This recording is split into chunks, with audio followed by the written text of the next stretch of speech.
Page 6 now taking big government out of the classroom. President Trump's school safety panel is working to undo some of the social engineering foisted upon local schools by the Obama administration. For example, ending Obama's reverse affirmative action, anti-constitutional, unequal punishment of students based on the color of their skin.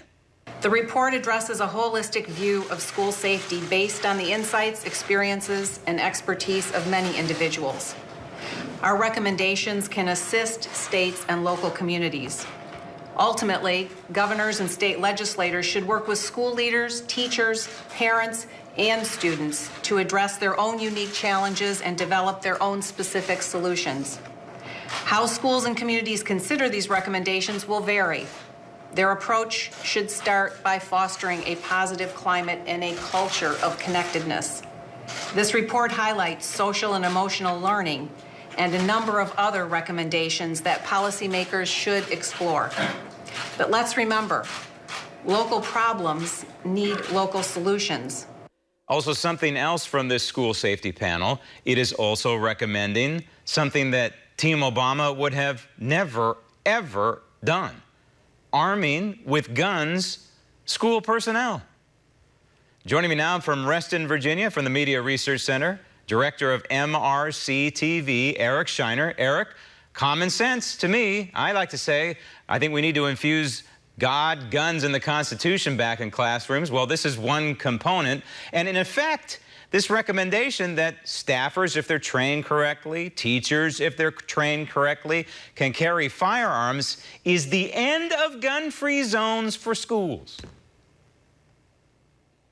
It seems like it would bring about that, as Secretary of Education Betsy DeVos said, you know, local communities will have local answers to these local problems.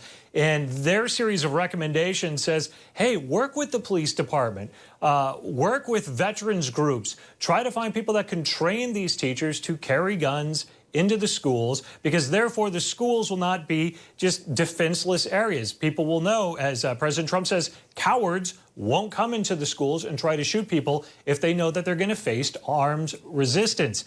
Not only does it help encourage local communities to work with their police and law enforcement to train teachers on firearms, it also allows them to say, hey, share that security footage, give us that information.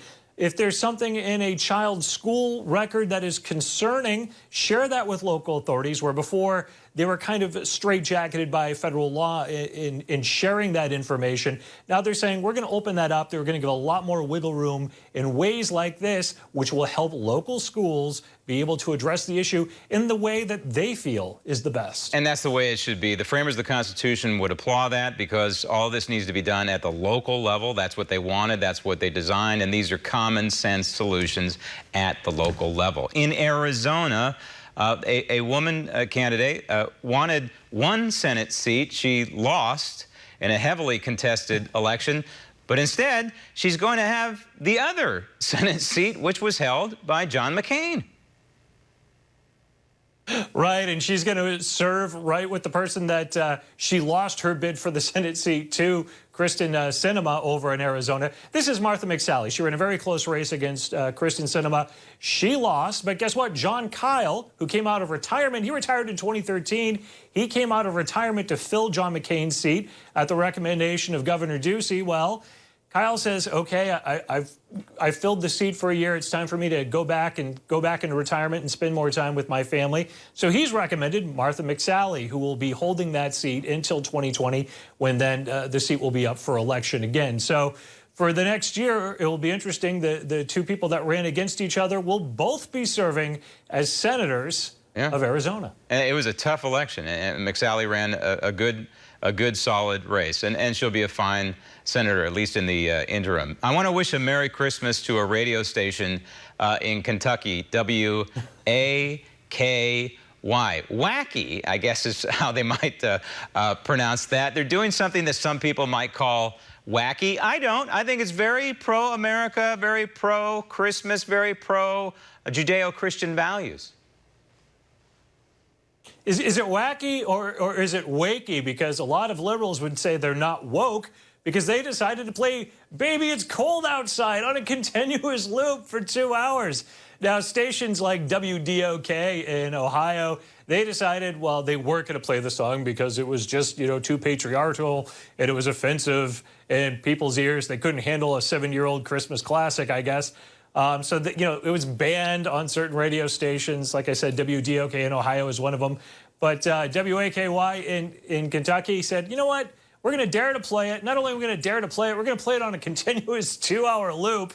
And they did exactly that on Sunday. And it seems the response that they've received has been rather enthusiastic about it. People are like, yes, we can handle a Christmas song. It's okay. Yeah, and we can take it. It's important to support these efforts to push back against the PC police, because next it's going to be White Christmas. We know it.